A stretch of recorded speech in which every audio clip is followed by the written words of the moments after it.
a todos mis desafiantes, ¿cómo están el día de hoy? Espero que se encuentren súper bien. Si son nuevos por aquí, no me conocen, me presento. Mi nombre es Jimena y esto es El Rincón de los Libros. Ya no les voy a decir qué videos voy a hacer, porque siempre que les digo qué videos voy a hacer, algo pasa. Me enfermo, algo pasa, lo que no había pasado en 3 años pasó. Ahorita que estoy trabajando, me dio COVID. Llevaba 3 años librándola y me dio. Y estuve con temperatura toda la semana, un desastre. Después del 15 todo fue un desastre, entonces pues sí. Entonces ya no les voy a decir qué voy a hacer porque siempre algo pasa, pero bueno. Todavía es septiembre, todavía hay chance de tratar de medio remediar esto. Y vengo con el video de cada libro, un libro por cada estado de la República Mexicana, ya que es el mes de la independencia en mi país. Lo acabo de decir, pero pues yo soy de México, así que pues sí, yo les hice una encuesta tanto en YouTube como en Instagram preguntándoles si querían que hiciera un video con los 32 estados, que lo dividiera en 2, que lo dividiera en 3 o cómo lo hacíamos para que no fuera tan tardado, y ustedes decidieron tanto allá como aquí que fuera en 2 videos. Así que voy a hacer 16 y 16. Para no conflictuarme, lo haré por orden alfabético, de la A a la Z, y así ya no nos conflictuamos de cuál va a ser el orden que vamos a seguir. Muchos libros no los he leído, quiero aclarar esto antes de que piensen, porque muchos no los conocía, pero pues igual me parece que valen la pena y también me llamaron la atención, así que por eso los voy a mencionar. Y no me alargo más, vamos a empezar. El primer estado es Aguascalientes y el libro que les voy a mencionar es El Hotel Quemado de Jaime Arteaga Novoa. Aquí nos encontramos ahora sí que con un libro escrito por un hidrocálido, que es el gentilicio de Aguascalientes. Y este libro es un libro que está compuesto por relatos, y mediante estos relatos se nos cuenta como que la historia olvidada de esta ciudad, por así decirlo. Al final del día es una ciudad que también tiene mucha historia, desde que en esta habitaban los chichimecas hace muchos años hasta nuestros días, así que los relatos se van contando más o menos de esa forma. El primer relato empieza como más o menos unos cuantos añitos antes y durante la colonización que ocurrió, hasta cómo va pasando por la etapa de la esclavitud. Como de una zona rural va poco a poco urbanizándose hasta lo que conocemos hoy en día. No solamente es un libro de leyendas, es un libro de historia, es un libro que vas pasando por varias décadas para ir conociendo la historia de esta ciudad. Seguimos con Baja California, y el libro de Baja California es Tijuana, la horrible, entre la realidad y el mito, de Humberto Félix Berumen. Aquí nos encontramos con un libro que trata de recuperar un poquito la imagen de esta ciudad fronteriza. Esta es una de las ciudades que colinda con Estados Unidos.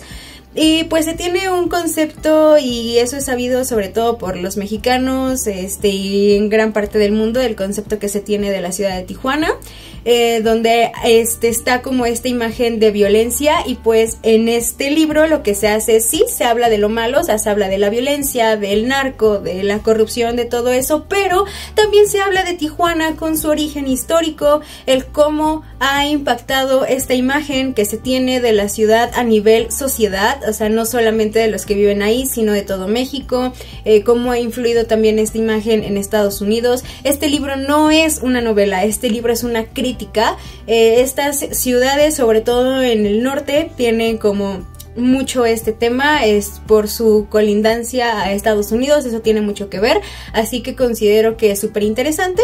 Conozcan un poquito más de México que lo que se dice en otros países, no todo es malo de veras, así que pues ese libro. Seguimos con Baja California Sur y el libro es La Perla de John Steinbeck. Este va a ser uno de los pocos libros que voy a mencionar que está escrito por un extranjero, en este caso un estadounidense, y aquí nos encontramos con una novela corta que está basada en un cuento mexicano. ¿De qué trata? Es un pescador llamado Quino que un día se encuentra una perla de un valor inmenso, justamente cuando su hijo fue picado por un escorpión y pues necesita atención, así que pues utilizará como esta perla que vale mucho dinero, ¿no? En esta novela, ¿qué vemos? Bueno, vemos evidentemente el contraste entre dos mundos, entre el contraste entre el mundo de los ricos y el mundo de los pobres, y el cómo cambia la percepción de la gente basándose en tu situación económica. Me parece interesante este libro, ¿por qué? Porque muestra ese contraste de la realidad que vivimos millones de personas día a día junto con una minoría, y pues que está escrito por un extranjero, específicamente por un estadounidense. Eso me parece tremendamente interesante. Es uno de los que no he leído, pero tengo que decir que la premisa me convenció y por eso lo mencioné. Me llama la atención. Si alguno de ustedes ya lo ha leído, me gustaría saber sus opiniones, pero pues la perla. Seguimos con Campeche y el libro es Piratas en Campeche, de José Enrique Ortiz Lanz, me parece. Bueno, cuando nosotros pensamos en piratas, jamás nos imaginamos que estén tan cerca de nosotros, y resulta que pues en México estuvieron muy cerca los piratas. México es uno de los países más ricos, o por lo menos en su momento fue uno de los países más ricos en cuanto a ciertos minerales en específico, y Campeche era uno de los lugares más ricos, así que la villa de San Francisco estaba constantemente acechada por estos sujetos que estaban esperando la mínima oportunidad para entrar a estas tierras y pues llevarse todo lo que había. Sin embargo, no contaban con que la gente que vivía en este lugar iba a defender con todo su casa, sus posesiones, su terreno, su ciudad. Entonces, mediante los relatos que están en este libro, vamos conociendo estas historias, vamos conociendo estas personas que defendieron con todo lo que pudieron sus tierras de estos sujetos, y vamos conociendo un pedacito de la historia olvidada y viendo que los piratas no solamente estaban del otro lado del charco o pues por allá haciendo sus desmanes, sino que también estuvieron muy cerca de aquí.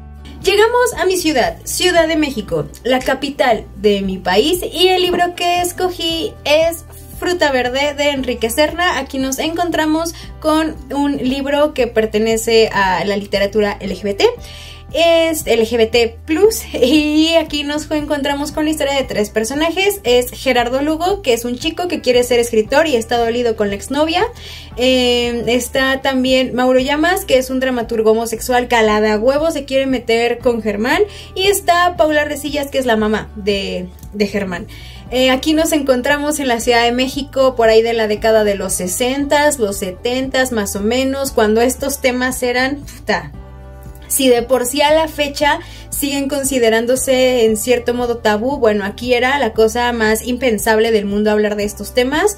Nos encontramos con una familia súper moralista, súper tradicionalista, con la mamá mojigata más no poder, que alguien dice la palabra gay y ya se está revolcando ahí en el piso. Entonces sí, muy interesante, muy buen libro. Este sí ya lo he leído para que vean, entonces pues sí. Seguimos con Coahuila, y uno de los libros más conocidos también, como Agua para Chocolate, de Laura Esquivel.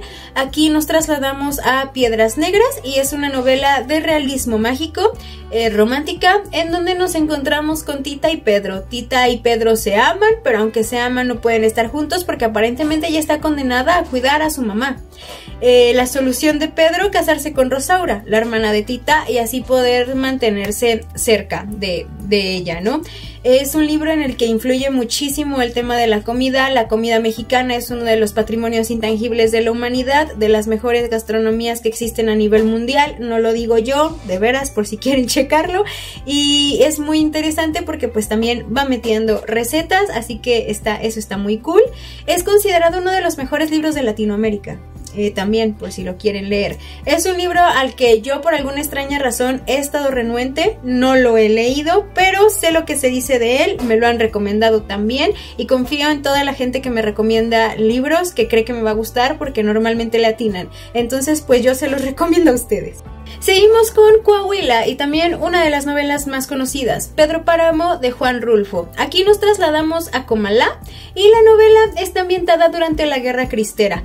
Contexto rapidísimo por si no saben qué es la Guerra Cristera. Bueno, por ahí de 1920 y tantos, finales de 1900 específicamente, se sacó una ley que era la Ley Calles, ya que el presidente en ese momento era Plutarco Elías Calles, en donde lo que proponía esta ley era controlar y limitar el culto religioso, el culto católico en esta nación, el cual es predominante.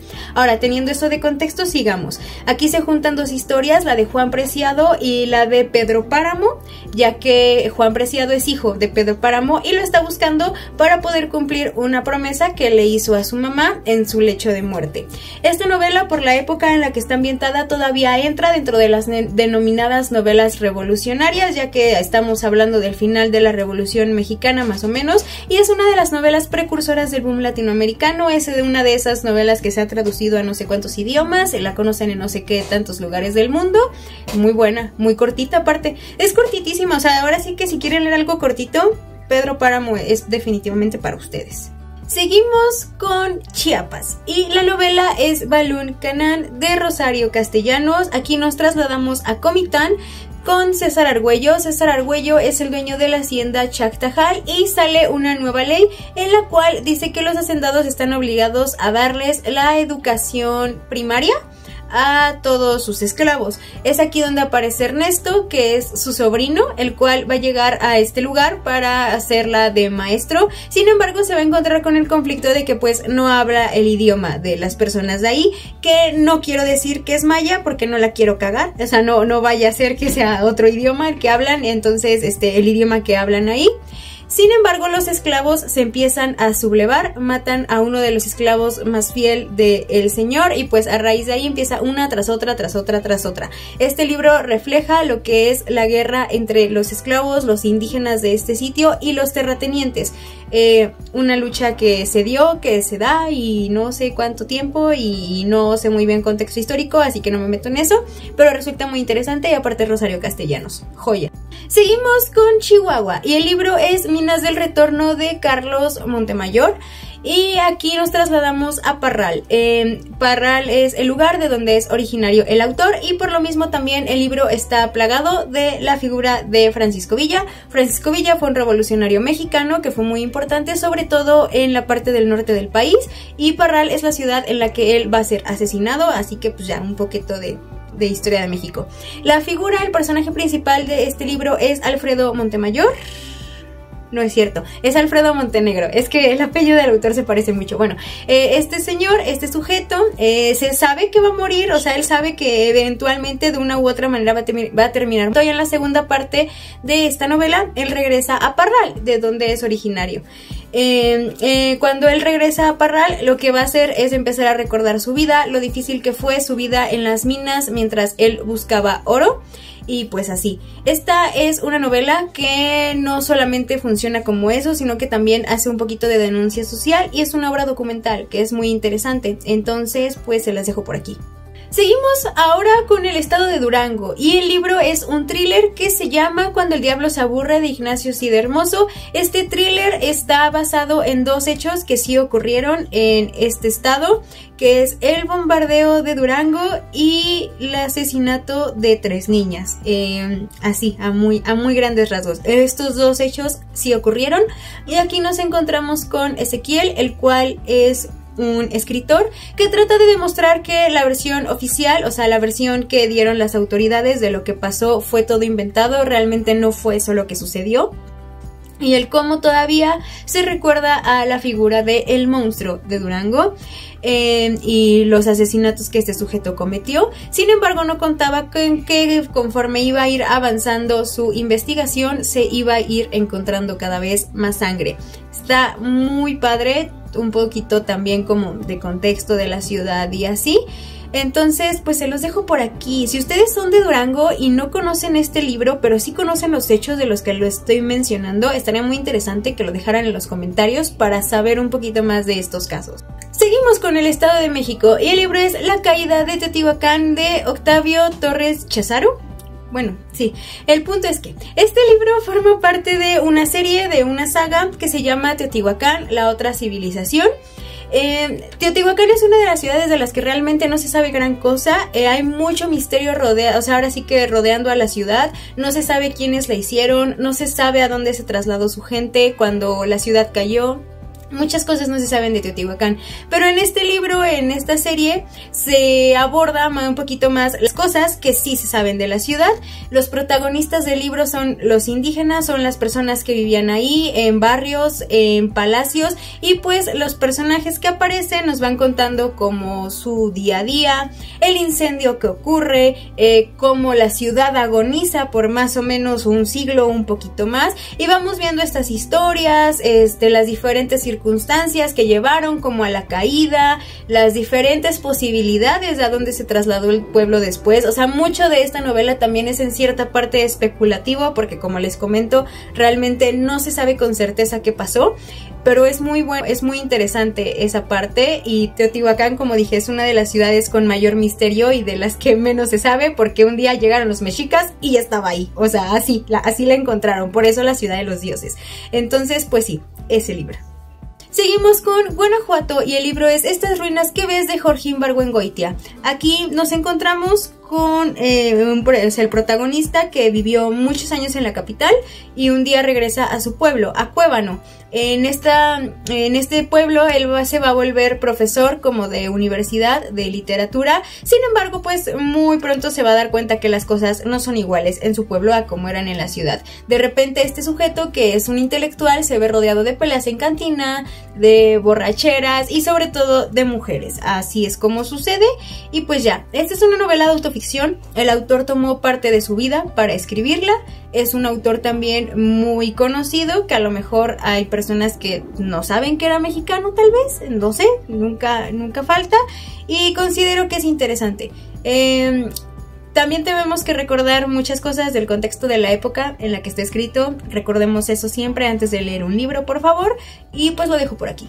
Seguimos con Guerrero y el libro es La guerra en el paraíso, de Carlos Montemayor. Aquí nos trasladamos al estado por ahí de los años 70 más o menos, con la guerrilla de Lucio Cabañas en la parte de la historia oscura de México que se le conoce como la Guerra Sucia, un movimiento de represión militar a grupos opositores del Estado.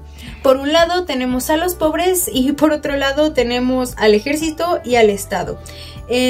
Lo que ocurre en este libro, o sea, ahora sí que los hechos si ocurrieron, si son verídicos. Sin embargo, los diálogos y los personajes es la parte del libro que ya es ficcionado, pero como dije, esto sí ocurrió por ahí de esos años y de eso fue de lo que se trató. En este libro vienen como las versiones oficiales que dio el Estado de lo que pasó, justificando todas las matanzas que hicieron estos sujetos, y todo eso viene ahí. La verdad es una parte de la historia oscura de nuestro país, de represión militar. Esto ocurre muchas veces. Entonces, pues sí, interesante igualmente, o sea, personajazos también, y una parte de la historia que vale la pena recordar. Que esto no se olvide para que deje de pasar. Seguimos con algo un poquito más agradable y nos trasladamos a Hidalgo. Les voy a leer el título del libro. Es El árbol buzón de Tepeji del Río, de Guadalupe Huicochea. Aquí literalmente nos habla de el árbol buzón, que es el único que hay en el país que sí perteneció a la oficina de correos, o sea, real. El buzón de este árbol está en la corteza del árbol. Les voy a estar poniendo fotos por aquí del árbol para que vean de qué les estoy hablando. Pero este árbol pues ha ido perdiendo importancia para los tepejanos al mismo tiempo que lo ha ido haciendo la correspondencia. Ya no es tan necesario el correo como antes y pues esa importancia ha ido decayendo poco a poco. Y el protagonista del libro es este árbol. En su momento generó muchísimas historias fantásticas porque tiene una puertita así chiquita, entonces decían que ahí vivían las hadas, que si entrabas por esa puerta te llevaba al mundo de las hadas. No, era impresionante, muy bello también. Entonces pues es como un modo de rescatar como ahora sí que esta parte importante que tenía el árbol, que era súper importante para Tepeji. Entonces pues sí, siento que es muy interesante. Yo desconocía de la existencia de este árbol y es muy bello. Y seguimos con Jalisco. El libro que yo escogí para Jalisco es Lobos, de Javier M. Sotelo, que refleja todo lo que está enfrente de mí, así que lo bajaré. Listo. Bueno, aquí en este libro está ambientado en el real y nos cuenta la historia de un grupo de amigos. El protagonista se llama Diego, sí, se llama Diego, que lo que quiere hacer es ir a acampar al bosque de El Real para así pedirle matrimonio a Paola, y a pesar de las advertencias que reciben para no irse a acampar a este lugar, les vale madres y se van, y poco a poco pues todo empieza a ser un desastre. Esta es una trilogía de hombres lobos que está ambientada aquí en México, escrita por un mexicano, que yo recomiendo. Es una opinión impopular, yo estoy perfectamente consciente de eso, pero a mí me gusta, y lo que a mí me gusta yo lo recomiendo, ustedes ya lo saben, así que yo siento que es muy buena, yo siento que está chida, entonces pues les recomiendo Lobos. Y cerramos este primer video con Michoacán, y el libro es Astucia, el jefe de los hermanos de la hoja, de Luis G. Inclán. Aquí nos encontramos con una novela histórica de México, apenas viendo qué pedo después de la independencia. Y vemos como muchas costumbres mexicanas, vemos mucha historia también, vamos a ir viendo la vida de los contrabandistas en este país que apenas está en formación, y contra todo pronóstico también vamos a ir viendo cómo estos contrabandistas se ganan la simpatía del pueblo y de... pues ahora sí que de los campesinos, cuando ellos están en contra de una policía y de un gobierno que es de todos lados menos de México. Es así de simple. Recordemos que después de la independencia se hace un mega desmadre, porque pues apenas estamos tratando de ver qué pedo, pasamos por 2 imperios hasta que esto llega a una república, se hace un desmadre, ¿no? Entonces resulta muy interesante ver como esta época y ver más cosas que pasaban que claramente no te cuentan en tus clases de historia.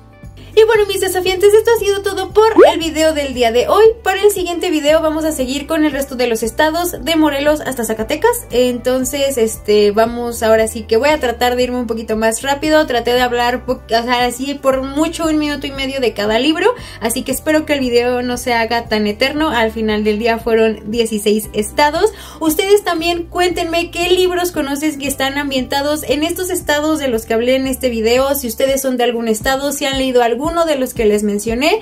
Si les ha gustado el video, los invito a que me regalen un me gusta y lo compartan con algunos amigos si creen que alguno de ellos les puede gustar. Tengo redes sociales, siempre se las dejo en la cajita de la descripción. Tengo Instagram, Facebook, TikTok y una cuenta de Goodreads, donde suelo estar un poquito más activa a lo largo de la semana. Si no se han suscrito al canal, los invito a suscribirse y activar la campanita de notificaciones para que YouTube les avise cada que subo un nuevo video y esta familia tan bonita que estamos creando siga creciendo día con día. Ya saben que yo los quiero un montón y nos vemos la próxima semana con otro video. Cuídense mucho, chicos. Adiós.